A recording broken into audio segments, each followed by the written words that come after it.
Boa noite, programa Palavra Franca, mais uma vez ao vivo aqui dos nossos estúdios do Parque Esplanada 3 em Valparaíso de Goiás. Uma semana atípica, aonde a gente vive momentos de um ditado conhecido popularmente que diz que o mal por si se destrói. Eu começo deixando aqui meu repúdio ao filme, que não é coisa nova não, já é coisa antiga, mas veio à tona agora a polêmica de Porchat e Danilo Gentili, aonde indiscriminadamente eles fizeram sim uma coisa muito feia, gente. Eu acho que tem que ser punido. E a gente tá vendo aí essa turma aí que gosta de lacrar, se lacrando, né? Bom, mas vamos começar o programa Palavra Franca, hoje com um amigo que é poeta, filósofo, professor, liderança política também, e mais que tudo isso, gente, é um amigo muito próximo que eu admiro muito. Boa noite, professor Iraquitã. Boa noite, meu amigo, irmão e guerreiro das lutas do povo, professor e pastor Jaimilson.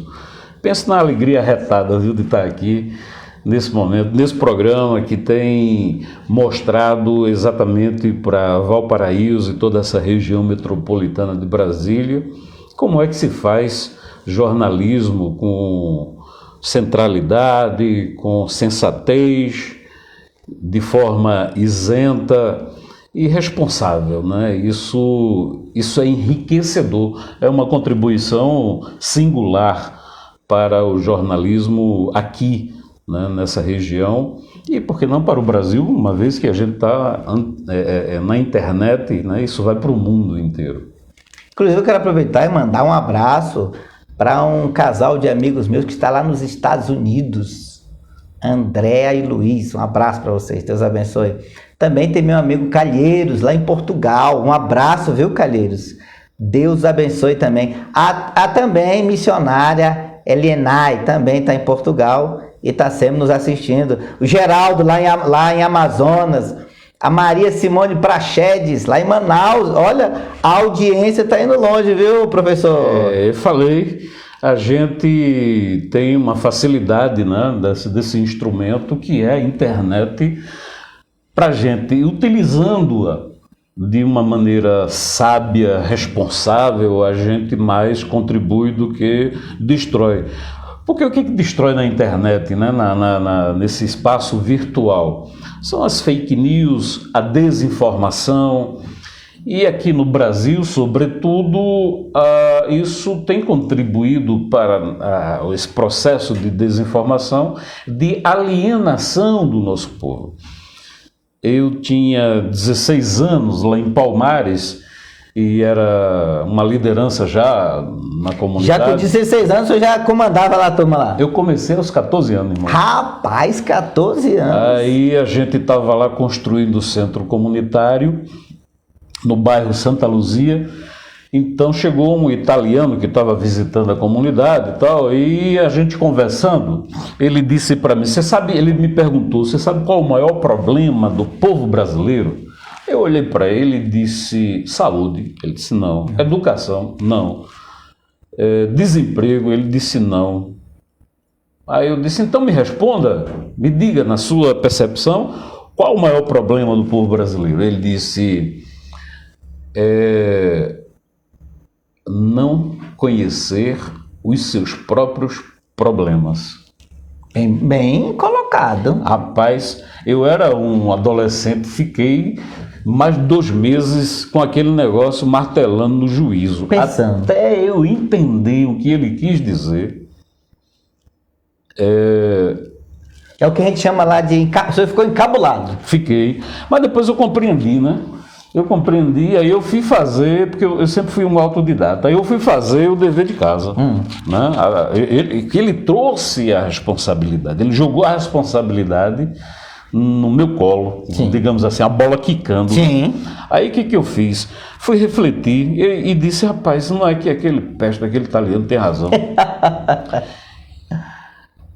E aí, certa feita, eu estava numa reunião na zona rural, na sede da associação, E aí eu disse, vamos imaginar que por trás dessa parede aqui tem um bicho e a gente precisa pegar. Sim. Aí o Heriberto diz, não, pode deixar comigo que eu vou lá pegar. Se arma todinho, bota uns cinturões cheios de bala, pega uma espingarda com um cano mais grosso do que um cano de esgoto. Ixi. E vai-se embora pro outro lado pegar o bicho. O tal do bicho. Quando chegar lá tem um gatinho manso, dócil. Precisou das armas? Não. Não, né?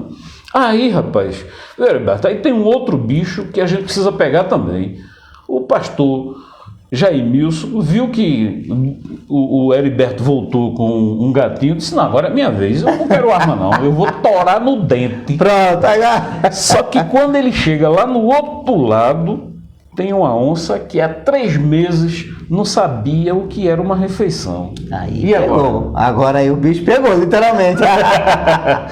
Resultado, para a gente saber a estratégia de como pegar o bicho, a gente precisa conhecer o bicho antes. Por exemplo, como é que se pega um tatu? Você sabe que é um tatu? Sim. Então você conhece. Sabe onde é que ele fica, o habitat dele, a toca, o tamanho dali da toca. Exatamente. Aí a gente tem um outro exemplo mais simples. Como é que se pega um peixe? Um peixe. Um peixe. Água, rio, anzol. Anzol, tarrafa. rio, tarrafa, o pulsar, que nem a gente chama lá no Nordeste, que é como se fosse uma peneira, mas com uma rede, né? Você passa na água assim e o peixe vai levando. Então você tem o corvo, que a gente chama também, que é para pegar pega peixe, mas a gente também pega pitu com ele, né? Olha, é melhor a gente explicar de novo o corvo, porque o povo aí tá perdido. Pega peixe, pega também pitu. Que é um Quem sabe o que é pitu, gente? Não é a cachaça, não. Né? Ó, por favor. bem esclarecido. Então, aí a gente sabe como é que pega. Isso quer dizer o quê? Como é que você vai conseguir resolver um problema se você não conhece o problema? Então, esse é o grande problema do povo brasileiro, não conhecer os seus problemas. E a gente só consegue conhecer de verdade os problemas, não é a superficialidade, é conhecer na verdade os problemas quando a gente se debruça a estudá-los, a conhecê-los, né, no cerne, no centro da funcionalidade das coisas. Então aí a gente vai conseguir montar estratégias para encarar e resolver os problemas. Sem isso, a gente vai ficar navegando e aí a gente nesse espaço virtual, né, da internet, a gente acaba se perdendo em conversas e falas inférteis, né? E inúteis. Não chega a lugar algum. Porque você fica saindo do nada para lugar nenhum. Esse movimento cotidiano e permanente. Isso é improdutivo, isso é frustrante, isso é angustiante, isso é decepcionante, isso é para quem não tem o que fazer. Olha, nos primeiros minutos nós já conseguimos chegar a uma grande resposta, não só para o Brasil, mas eu diria para o mundo. A primeira parte da solução é conhecer o problema. Conhecer o problema. Bom, muito bom. Essa foi sensacional. Professor, poeta, escritor, Iraquitã Palmares. O Iraquitã Palmares é do nome ou por causa da cidade?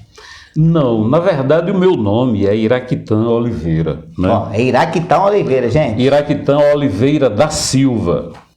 Esse livro aqui, ele está assinado como Iraquitã Oliveira, que foi escrito em 2021, publicado em 2019, publicado em 2020. Esse material, que inclusive eu quero na oportunidade passar-lhe as suas mãos. Já estamos, rapaz, já começamos bem, né, doutor? Doutor Cristiano tá mandando aí boa noite. Obrigado, viu, doutor Cristiano Henrique? Obrigado pela audiência. Boa noite, Henrique. Grande abraço, guerreiro. Sou fã desse camarada. Gente boa, né? Ó, precisamos tomar um café, viu? Já deixa aqui o meu convite de público pro café e também sua agenda para vir aqui no programa, viu, doutor? Estamos lhe esperando. Gente, tô ganhando aqui um presente. Ó, eu quero até falar a verdade aqui do programa. Na verdade, é a primeira vez que o apresentador ganha um presente. Pronto, falei. Boa. E tinha que ser do meu amigo, que eu vou ler com muito... Olha aqui, o título é uma história de lutas e conquistas. Iraquitã Oliveira, lá de Palmares. Quem nasce em Palmares, mate minha curiosidade, é o quê? Palmeirense? Palmarense, não é palmeirense, é palmarense ou palmarino. Agora, tem uma outra coisa da pergunta, né? Por que Iraquitã Palmares? Por que Iraquitã Palmares? Em 2017, 17, eu começo então a ter uma participação mais entrosada no movimento artístico de Brasília, do Distrito Federal. E aí eu fui convidado a integrar um projeto chamado Bossa e Poesia. Sim. No Bossa e Poesia, antes, porém, eu fui para uma audição e acabei participando de um espetáculo do Grupo Cultural Obará. Obará, que é um grupo que trabalha com cultura afro-brasileira. E é um grupo de dança. Daí o grupo montou um espetáculo chamado Alabedeorum, o Ferreiro Celestial, e eu, portanto, fui o protagonista desse espetáculo durante 3 anos, que ficou em cartaz. É mesmo? O senhor fazia parte do elenco? Sim. Mas qual o papel que o senhor fazia lá? Eu fazia o Alabedé, que era o Ferreiro Celestial. Sim. Né? Olha aí. Era o Ferreiro Celestial que estava lutando essas lutas nossas do cotidiano, da sobrevivência, os problemas que nos afligem. E aí a gente morava numa vila, né? E essa vila Dogunjá, chamada, era uma vila onde as pessoas se reuniam e elas juntas, né, tinham toda essa relação que a gente tem na sociedade brasileira. E por ser um grupo de cultura afro-brasileira, a gente teve muita centralidade nisso. Então tinha muito bonitas coreografias com diversos bailarinos. E foi um sucesso o espetáculo. Quantas pessoas tinha no elenco? A gente chegou a ter em torno de 50 pessoas. Nossa, bastante. Com a produção e elenco. Sim. Né? Só bailarinos a gente chegou a ter 18 bailarinos. Olha só. Né? E depois, enfim. O senhor também bailava ou o senhor só apresentava? Porque na dança eu sou ruim. Era só ator. O homem é poeta, escritor, professor, se dançarina aí era demais. Aí eu passei a dar aulas de teatro no grupo, né? Que eu leciono filosofia e arte cênica. Sim. E depois, quando eu fui chamado para o projeto Bossa e Poesia, da poetisa Elisa Carneiro, nesse projeto, ela passou, e aí eu conheci também a tribo dos poetas. Eu até fui convidado para integrar a tribo, de Brasília. E nessa ocasião, né, como eu sou de Palmares, aí começaram a me chamar Palmares. Aí virou Iraquitã Palmares. E aí disseram, Iraquitã, você tem que assumir. Você tem que assumir essa força que é e o significado que traz esse nome, Palmares. Aí eu virei o artista Iraquitã Palmares. Pegou. Quero mandar um abraço para o nosso amigo Zé Alves, lá do setor de Chácaras Anhanguera, em Valparaíso, que também está nos assistindo e mandando aqui uma boa noite também. Cumprimentar nossa amiga Fernanda, que também está mandando boa noite, né? Fernanda Graciano, um abraço, viu, Fernanda? Muito obrigado. Lembrando, gente, o programa Palavra Franca vai ao ar toda sexta-feira, às 21 horas, ao vivo, diretamente aqui dos nossos estúdios, no Esplanada 3 em Valparaíso. E eu quero dizer para vocês que hoje eu tenho uma grata satisfação de receber um grande líder, né? Que além de professor, poeta, daqui a pouquinho nós vamos ver uma poesia com ele, é escritor, mas também é uma liderança política. Ele foi vereador lá em Pernambuco, na sua cidade natal, né, Palmares, e foi vereador, foi candidato a deputado estadual por Pernambuco, foi candidato, já chegando aqui no Goiás, foi candidato a deputado estadual pelo Goiás, foi candidato a prefeito. E eu queria saber e matar uma curiosidade aqui, professor, como é que foi essa sua vinda lá de Pernambuco, terra que eu amo, aprendi a amar e admirar, Pernambuco. Como é que foi Pernambuco, Brasília, Valparaíso? Como é que foi essa trajetória? Meu irmão, essa é uma história bem interessante, né? Eu vim para passar 17 dias e agora, dia 25, fará, portanto, 17 anos que eu estou aqui. Olha só, gente, de 17 dias para 17 anos, olha aí. E aí eu decidi ficar, né, sem conhecer nada nem ninguém, e fui construindo história. Eu sempre fui muito inquieto, né?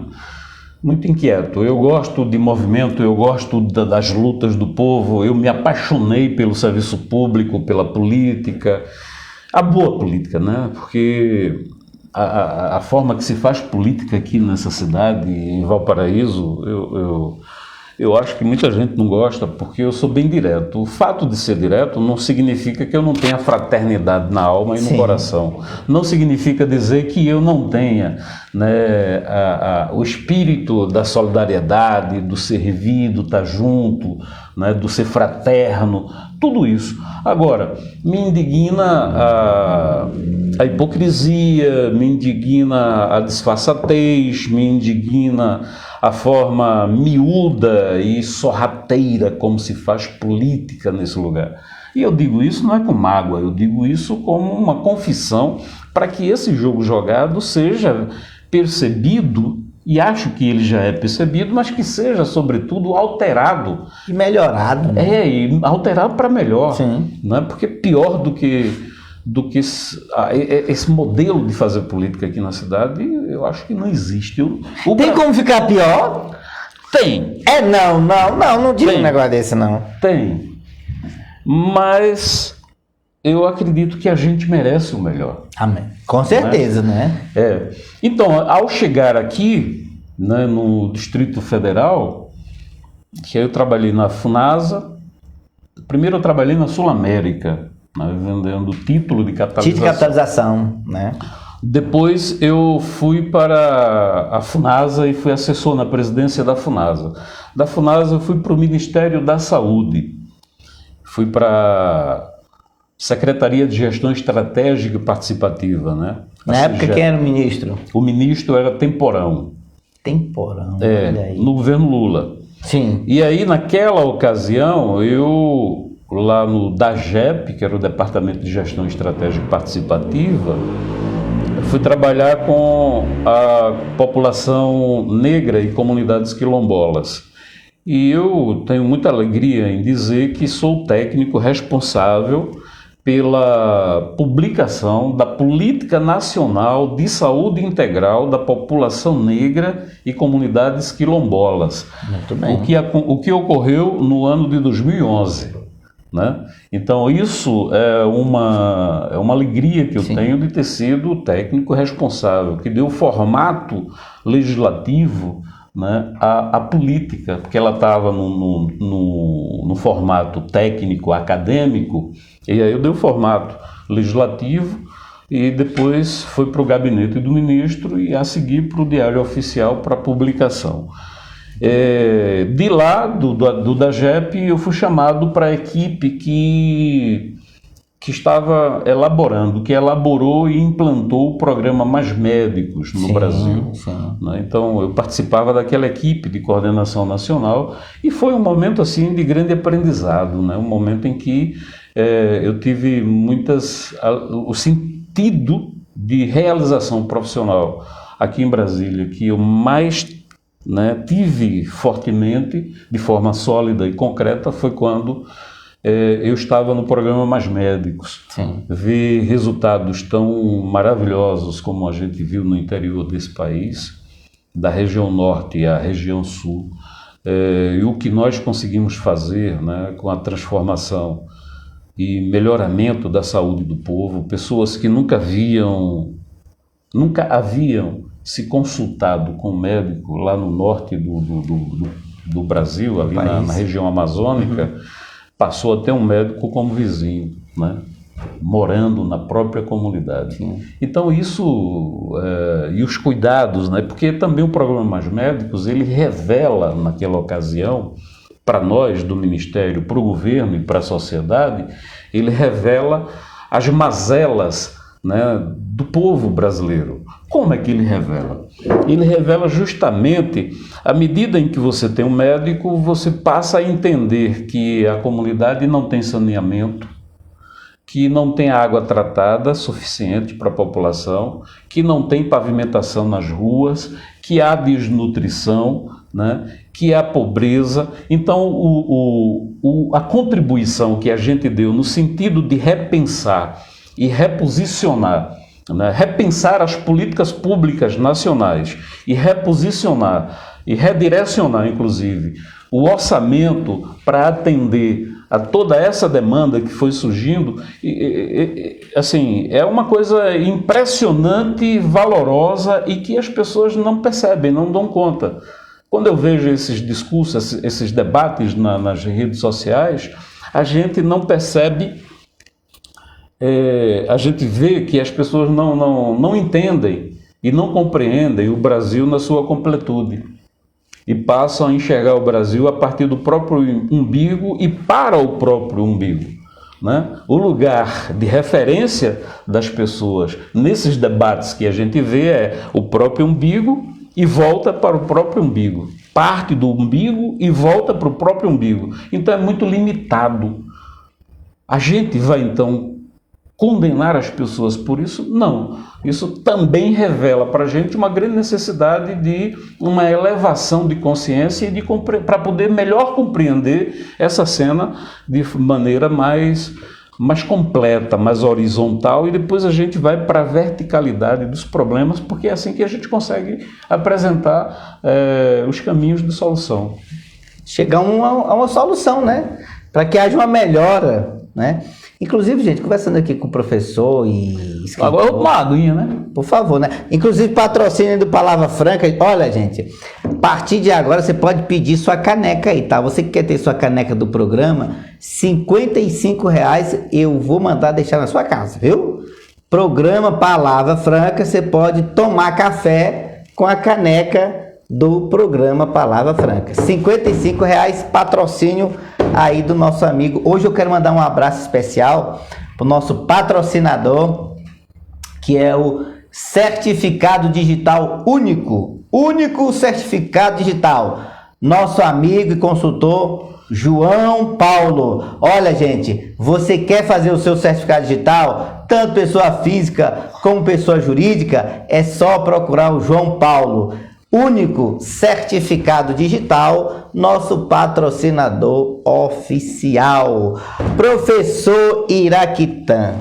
Então, professor, liderança política, e aí trazendo aqui para Valparaíso, para o nosso município, vendo aí que o senhor tem anda muito bem aí nas esferas, tanto nacional, como estadual, como municipal.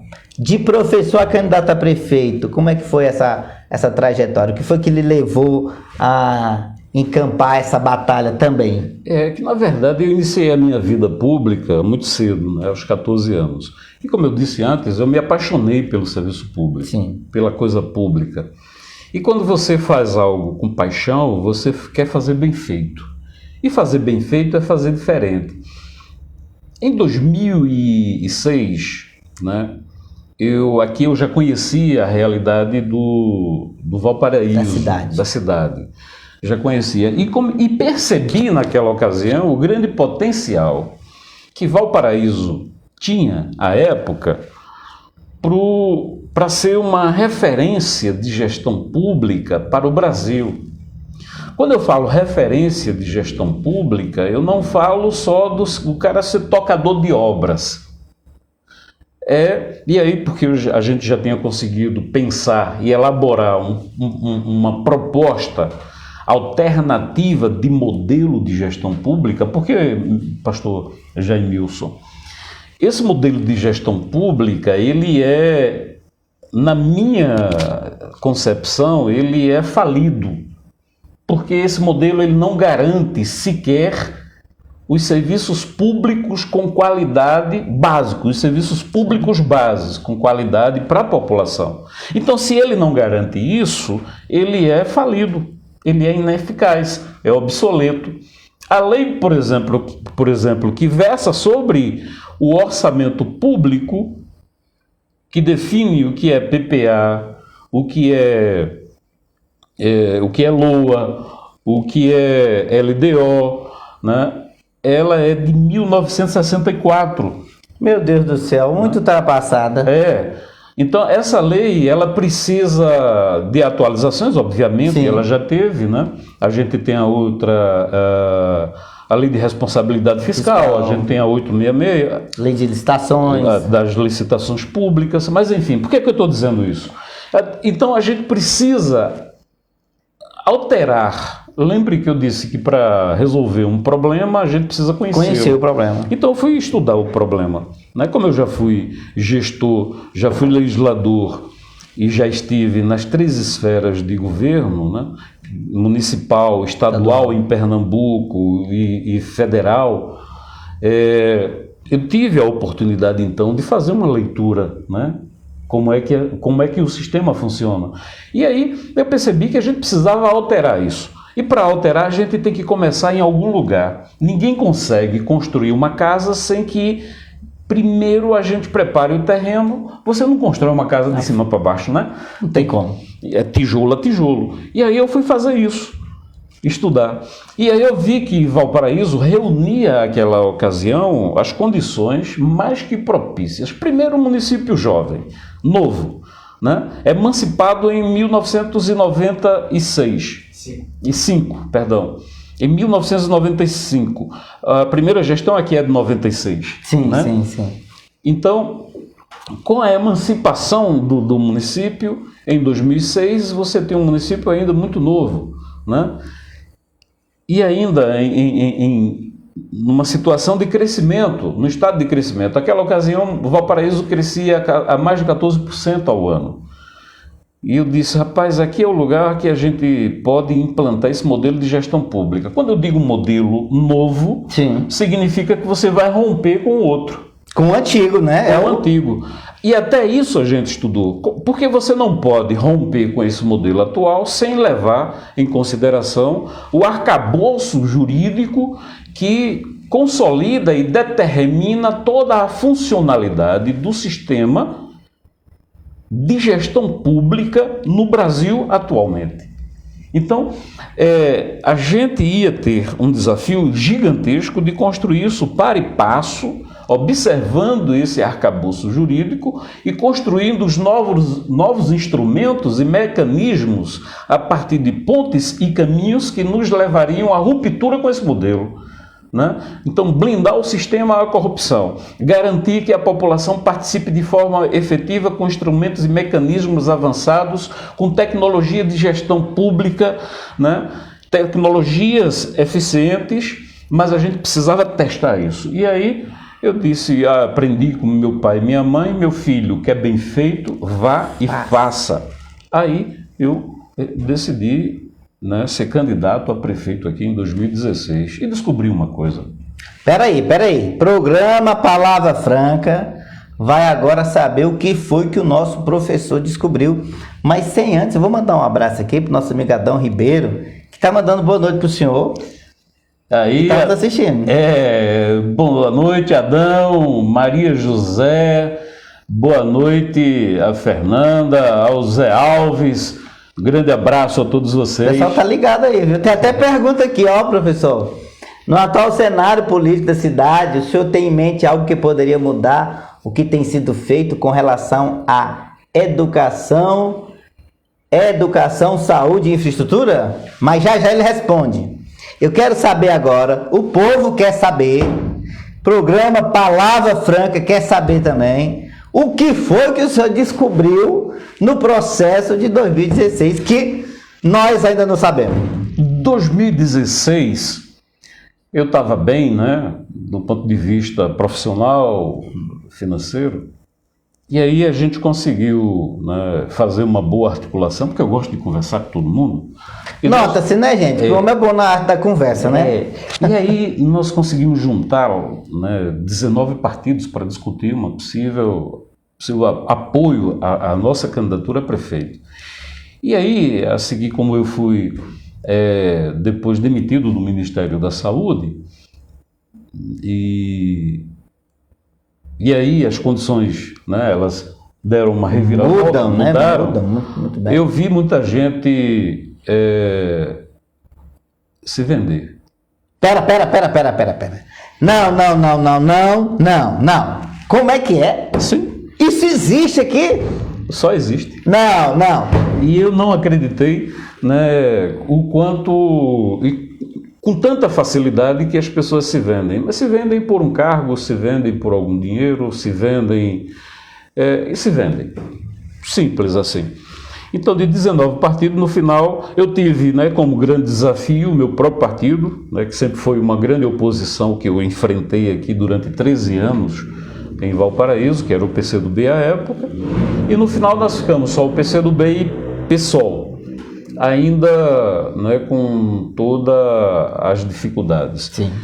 E eu descobri, para além disso, né, eu descobri que a gente tem em Valparaíso muita gente boa, né, com capacidade técnica, política e com saber também muito denso, mas que quando chega o momento das eleições, passa 4 anos reclamando, quando chega o momento das eleições ajuda a reeleger e a eleger os mesmos. Então é como se o cara dissesse assim, Heriberto, eu não gosto de você. 4 anos, né? Quando chega na hora da eleição, você chega, dá um abraço no cara, ele sorri para você e vota em você. E lhe elege para passar 4 anos depois reclamando. Então é impressionante isso, né? Eu estou dizendo isso das pessoas que são mais atuantes na política daqui. O povo, modo geral, né, porque a gente tem uma realidade de transitoriedade ainda, de consolidação, né, do perfil político, cultural e econômico do município de Valparaíso, né? E quando eu falo desse perfil e da vocação cultural, eu não falo de você introjetar à força culturas que a gente traz para cá, né? Mas a gente ir construindo isso, né, para e passo e com o nosso saber e com, enfim, do nosso jeito, encontrar o nosso jeito próprio e definir esse perfil, essa vocação cultural, econômica, enfim. Isso tudo reunido, né, passei a entender que hoje, nos dias atuais, portanto, 2016 eu ainda acreditava que Valparaíso podia ser, era um ambiente positivo, favorável para a gente construir esse modelo de gestão pública, porque o modelo de gestão pública não é só a blindagem do sistema à corrupção, sistema de gestão.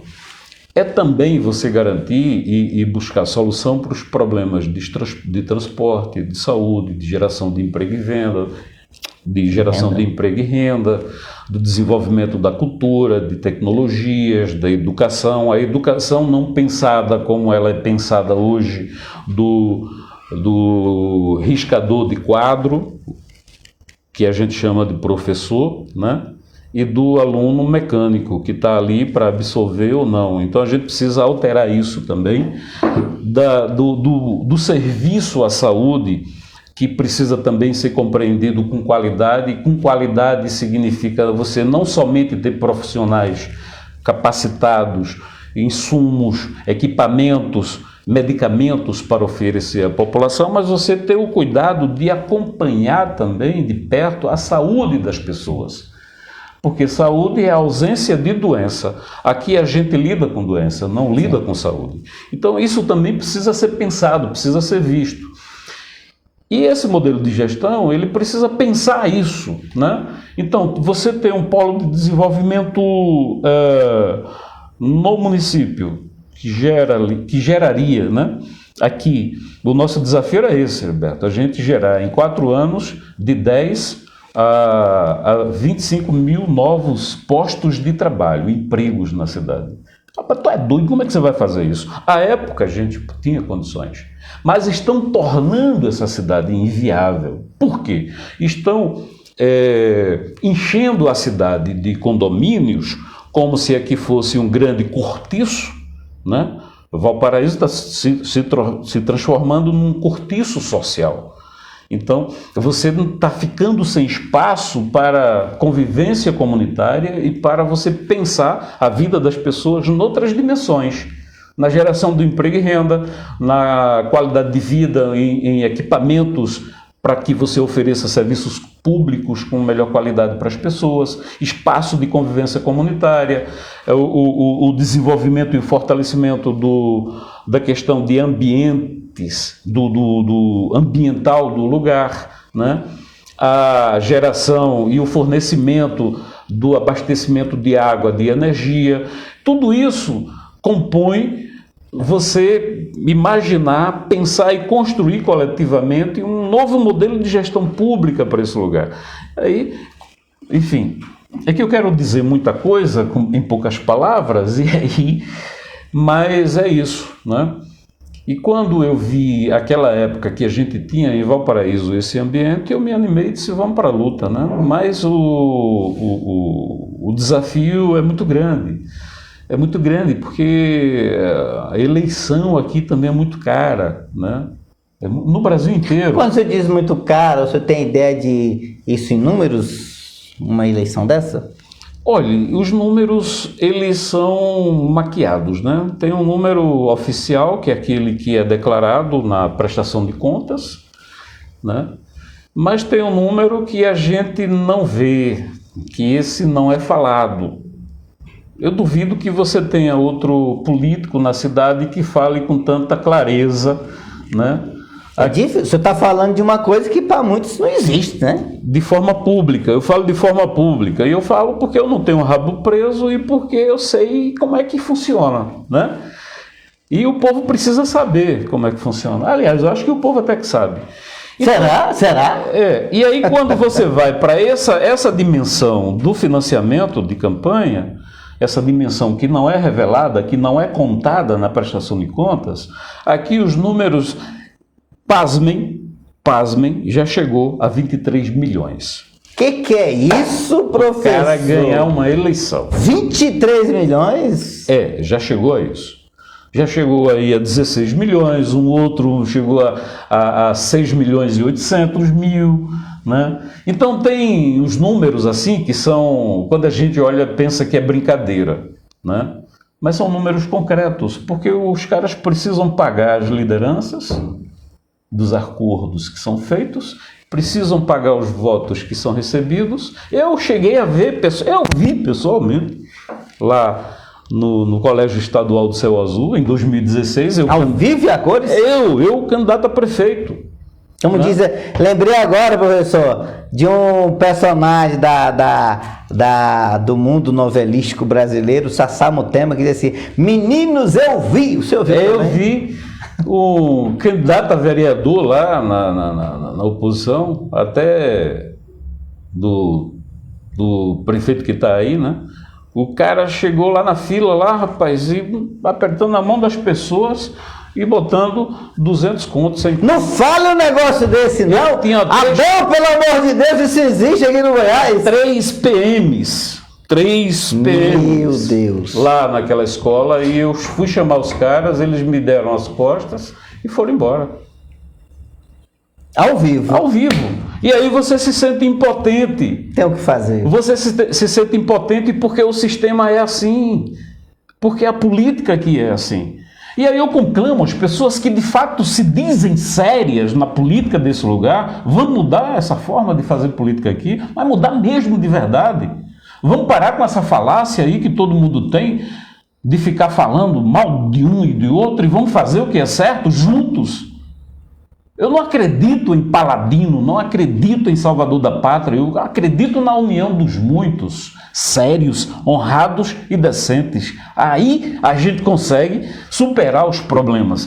Porque quando a gente vê as falas, que são bonitas, arretadas, né, maravilhosas, e quando você vai olhar a prática, você vê uma contradição muito grande, né? E essa contradição, a gente precisa ter vergonha na cara e fazer diferente. Ter vergonha na cara de falar e fazer exatamente o que a gente diz. É isso. Eu estou falando dessa forma porque eu vi, ninguém me disse, eu vi o cara comprando voto na fila lá na Escola Estadual do Céu Azul, em 2016, e me senti impotente, porque a polícia foi conivente com aquilo, aquela época. E tu acha que mudou de lá para cá? Como é que a gente vai mudar isso aqui? Né? Então, eu sinceramente faço essa fala aqui e confesso até com certo desespero, viu, pastor? Desespero mesmo. Desespero significa falta de esperança. Esperança, né? Olhando para o cenário atual, né? Falta de esperança. Porque eu também sei que há muitas pessoas aqui que não gostam da forma que eu falo, do que eu digo. Mas eu não estou dizendo para ninguém gostar, não. Eu estou dizendo para que você reflita. Para que você reflita e você se reconheça importante para alterar esse jogo jogado, para mudar. Eu acho que a gente pode agora responder as perguntas aí. Tem aqui um abraço e uma boa noite do nosso amigo Adriano Rodrigues, professor. Grande Adriano, esse cara é um guerreiro. Um guerreiro, né? Um guerreiro, né? O Adão Ribeiro, né? E tem aqui uma afirmação aqui da Fernanda: se não buscar a terceira via, né? Senão eu não entendi muito bem aqui não, mas ela botou a terceira via. Adão Ribeiro está dizendo assim: em Valparaíso existe compra e venda de votos, no atacado e no varejo. Inclusive venda de igrejas de porteira fechada, com número certo de fiéis votantes. Essa daí é difícil, né, Adão Ribeiro? Procede isso? Me lembro agora de uma declaração dada pelo ministro do Supremo, né, que presidia o Tribunal Superior Eleitoral. E aí eu faço essa pergunta aqui, diante dessas declarações aqui, do Adão Ribeiro. Obrigado, Adão, pela participação, pela sua colocação. Mas o ministro do Supremo disse que eleição não se ganha, se toma. Foi isso que ele quis dizer, professor? Na verdade, eu não lembro se foi eleição que ele disse, né? Mas é verdade. Quando ele falou eleição não se ganha, se toma, acho que é governo que ele disse, viu? Poder, né? O poder não se ganha, se toma. Quando ele falou se toma, significa, ora, se eu estou no lugar de governante e você é minha oposição, aí a gente vai para as eleições. Você constrói um trabalho de convencimento com um projeto melhor que o meu, você tomou o poder. Tomou democraticamente. Sim. Não tomou pela força, pela violência. Tomou democraticamente. Então, quando ele falou toma, né, o poder, foi dessa perspectiva, né? Eu compreendi dessa forma, essa leitura que eu fiz. Mas, em relação a esses comentários aqui, do Adão, que, né, com certeza o Adão é uma referência na nossa cidade, é uma pessoa séria. E quando ele diz que a compra de votos no varejo e no atacado, essa compra de votos deixa de ser uma eleição ganha para ser uma eleição tomada? Não, essa é uma eleição roubada. Opa, pera. Comprada, roubada. Não é nem tomada, é roubada. Olha aí, Adão. O professor aqui agora concluiu muito bem, né? O Zé Alves também está acompanhando aí a nossa entrevista. Então, o senhor acha que em pleno século XXI, numa cidade do porte de Valparaíso, gente, esteve nas matérias nacionais, quando então, em meados aí de 2020, 2021, o Jornal Nacional decretou numa matéria ao vivo dizendo que naquele tempo havia morrido uma cidade, né, equivalente a Valparaíso, 200 e tantas mil pessoas, né? Eu acho até que foi infeliz comparação. Mas ele queria dizer que àquele tempo havia morrido de Covid, né? O equivalente a uma cidade de Valparaíso, para dizer o tamanho e o porte da cidade de Valparaíso. O senhor acredita, então, que uma cidade desse porte, a essa altura do campeonato, uma eleição não é conquistada no voto, mas é tomada na grana? Aí é comprada, né? Como eu já disse, é comprada, é roubada, porque você altera o resultado das eleições comprando voto, você compra o sistema, enfim, dinheiro é que manda, né? Mas essa é também o lado perverso da lógica do capitalismo, né? Então, é preciso compreender também isso. Entendo que a gente tem que enfrentar, né, esse desafio. O Adão, ele conhece muito bem, né, Valparaíso, muito mais do que eu, talvez até do que nós aqui. Adão é pioneiro. E o Adão, ele tem uma densidade de conhecimento, de técnico, político, científico, empírico, de uma contribuição que precisa ser reconhecida e levada a cabo aqui nesse município, né? Precisa ser reconhecida e levada a cabo. Levada a cabo significa aproveitar esse quadro que Valparaíso tem, como tantos outros, para que a gente possa realizar boas ações e promover o bem na cidade. Não é o bem de quem governa. Porque, o bem pessoal. Você sabe por que eu não tenho ido à Câmara da cidade, à Câmara de Vereadores, nas sessões? O senhor não tem ido lá? Eu fui pouquíssimas vezes, porque é vergonhoso. É vergonhoso a qualidade, né, dos parlamentares que nós temos. Quando eu fui vereador, eu era da base governista, mas era independente. Porque o povo merece isso. A história desse país merece isso. Pra você ter ideia, nós ocupamos a prefeitura durante os 4 anos do mandato 5 vezes com a população. Então, eu tinha uma relação de pai para filho com o prefeito, meu querido e saudoso Francisco de Assis Rodrigues, Chiquinho, que Deus o tenha, faleceu em janeiro, no início de janeiro desse ano.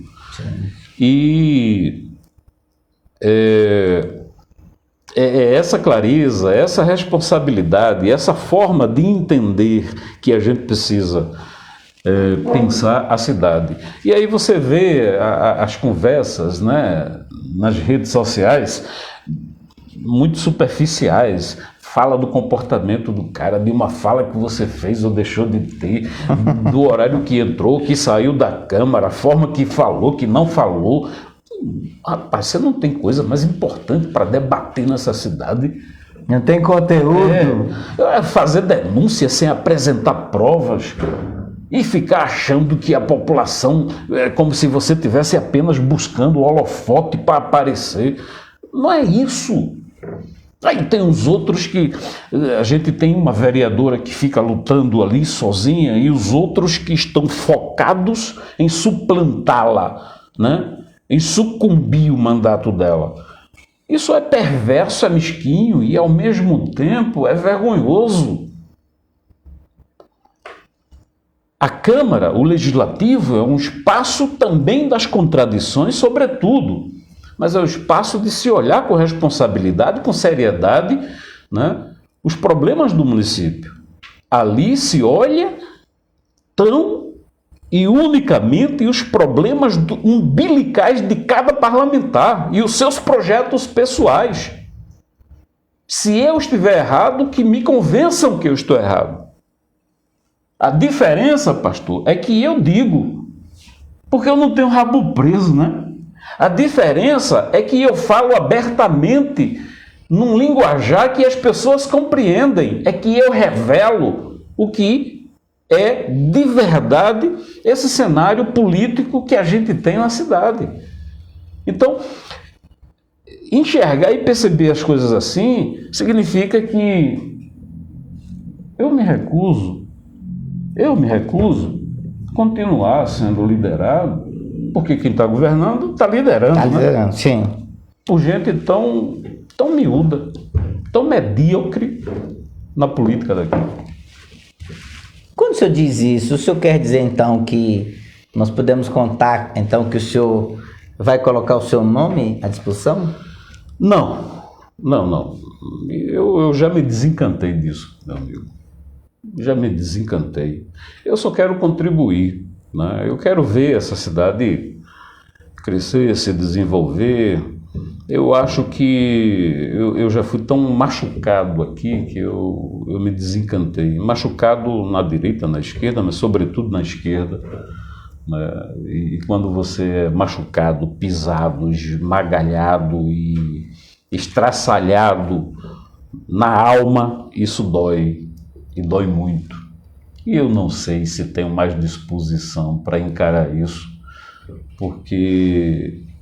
E também eu não tenho dinheiro, né, para comprar apoio de ninguém. E se tivesse, não compraria, porque é preciso que a gente esteja junto por um projeto de cidade, de sociedade, e não estar junto para realizar alguns interesses e buscas pessoais de completação financeira, social e política aqui na cidade.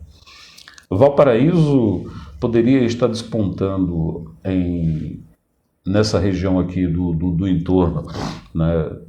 Mas para dentro do estado de Goiás, a gente poderia estar liderando politicamente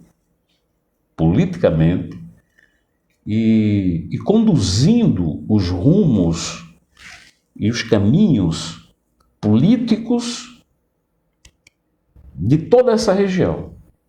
Porque a gente tem aqui no município quadros valorosos, importantes, mas estão desarmônicos e estão desprovidos da busca, da construção de um projeto de sociedade.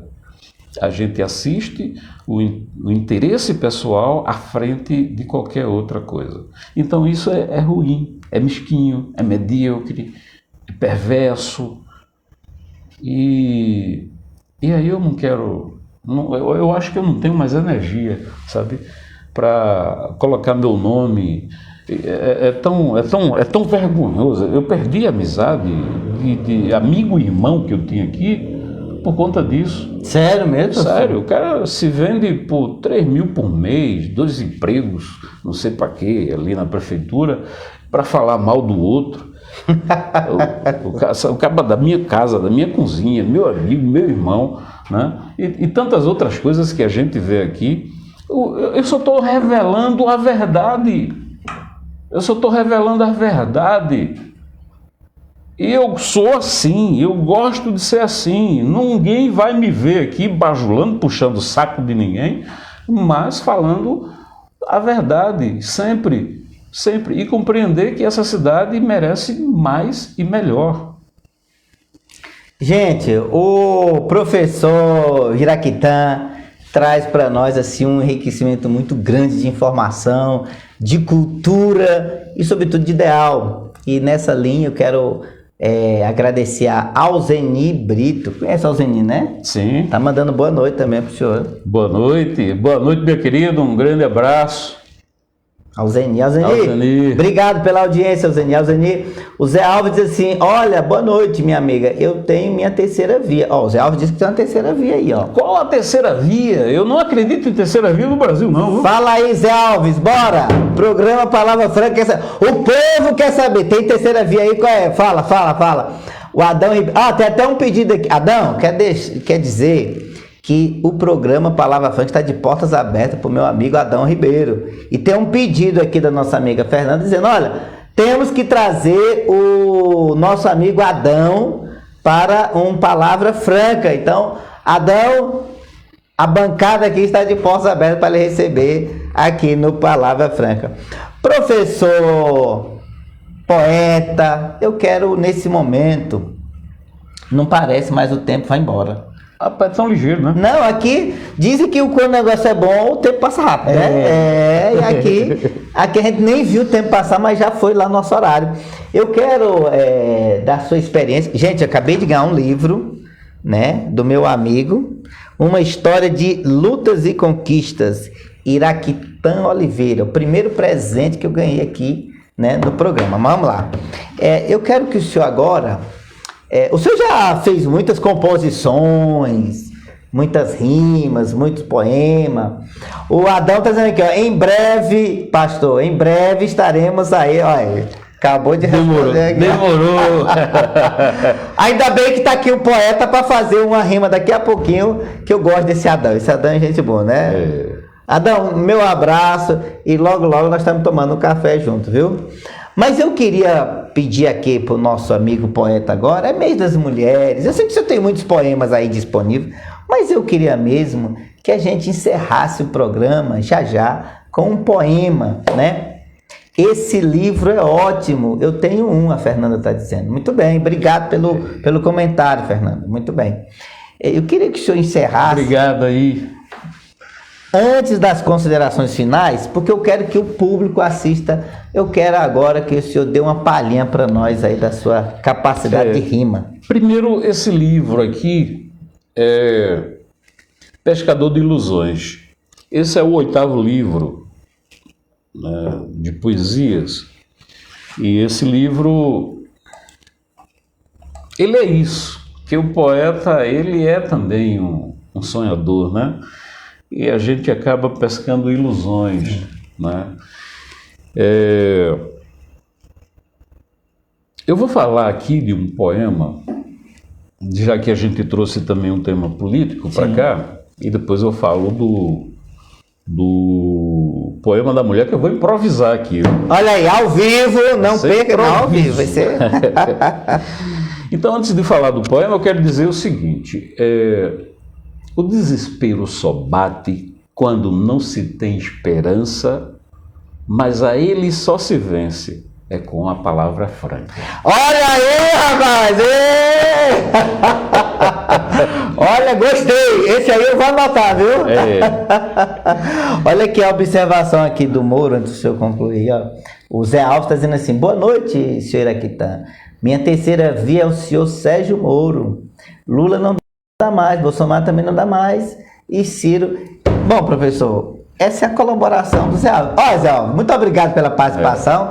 Eu vou deixar para ele encerrar com o poema. Então vamos lá. Primeiro, o autorretrato do sistema fracassado, que diz assim: eu sou aquela criança que perambula pelas ruas das cidades capitalistas. Eu sou aquela adolescente que prostituiu-se porque a sociedade estuprou a sua dignidade. Eu sou aquele vagabundo que o caos social gerou. Eu sou aquele homem que entrou em desatino porque seus filhos estão com fome e ele não tem o pão para os alimentar.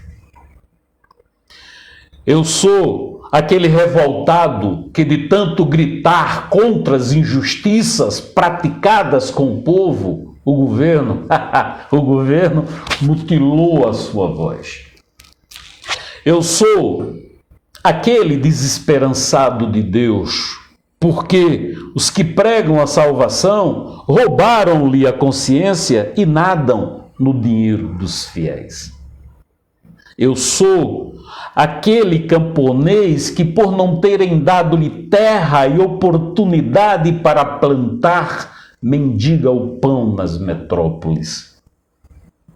Eu sou aqueles favelados que os gabinetes, esses ignoram suas existências. Eu sou aquele que, por ter a pele de cor negra, recai sobre si o preconceito e a discriminação racial por parte de uma sociedade injusta, ingrata e hipócrita. Eu sou aqueles excluídos que, pelo modelo de vida que lhes é imposto, não consegue perceber a força nem a grandeza que possui diante dos seus opressores. Eu sou aquele idoso que, após ter dado a sua vida trabalhando a construção do país, sofre com o desprezo e com a indignidade do sistema. Eu sou aqueles inconsequentes que as instituições do sistema produziu. Mas eu sou aquele que, apesar dos desencantos, das desilusões, não perdeu o ânimo e nem a determinação de continuar firme, lutando em busca da justiça social. Peraí.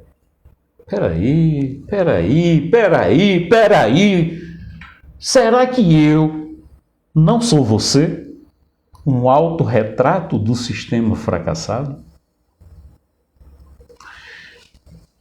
Essa poesia é uma reflexão. Ela foi escrita em 1988. Olha, no ano da nossa Constituição, né? Da Constituição e no ano do centenário da abolição da escravatura no Brasil, 1988. Esse poema, eu guardei ele no juízo de lá até aqui, não esqueci mais. Olha aí. Mas agora para as mulheres, né? Então vai ser um improviso agora, viu? Como diz o ditado, quem sabe faz ao vivo. Não há como falar da mulher sem pensar na sua mãe, sem pensar na sua filha, sem pensar na sua neta, sem pensar na sua irmã. A mulher, ela sabe ser forte, ela sabe ser mãe, ela sabe ser mestre, professora, doméstica, camponesa, guerreira, indígena, cigana. A mulher, ela sabe ser a luz do mundo. Porque toda a vida humana é gerada no ventre feminino. Portanto, a mulher, de coração, todo amor, carinho, respeito e decência desse simples e humilde poeta. A mulher tem que estar para além dos discursos convenientes de uma sociedade e lideranças bufas. A mulher tem que ser para além de protagonista, tem que ser gente humana que sente, que sofre, que dói, que ri, que vive. E ninguém tem autoridade e o poder de sucumbir à beleza, à elegância, tampouco à força da mulher. É isso. Parabéns, meu amigo, professor, poeta. Nesse momento eu quero agradecer grandemente a sua presença aqui no programa Palavra Franca. Dizer para você que semana que vem tem mais, mas suas considerações finais aí, seu abraço aí a todos os seus.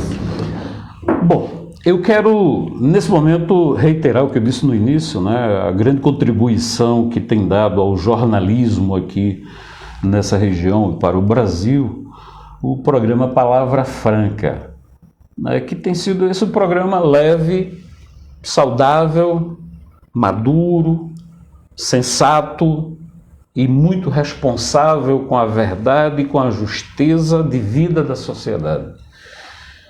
Então, para mim, é mais que dignificante, é honroso estar aqui. Então, a gratidão que tenho, ela é extrema e é bela, né? Porque gratidão é sempre uma coisa boa. Pensa na alegria arretada que eu tô de estar aqui, meu amigo. Demais da conta. Poxa, eu tô bestinha. Gente, muito obrigado. Obrigado, Heraclian. Obrigado, digo eu. E volte mais vezes. Eu voltarei. Com certeza. Gente, até aqui foi o programa Palavra Franca. Semana que vem tem mais. Lembre-se, se eu estiver aqui, Deus estará comigo. Se eu não estiver, é porque eu estarei com ele. Tchau, pessoal, e até a próxima. Um cheiro.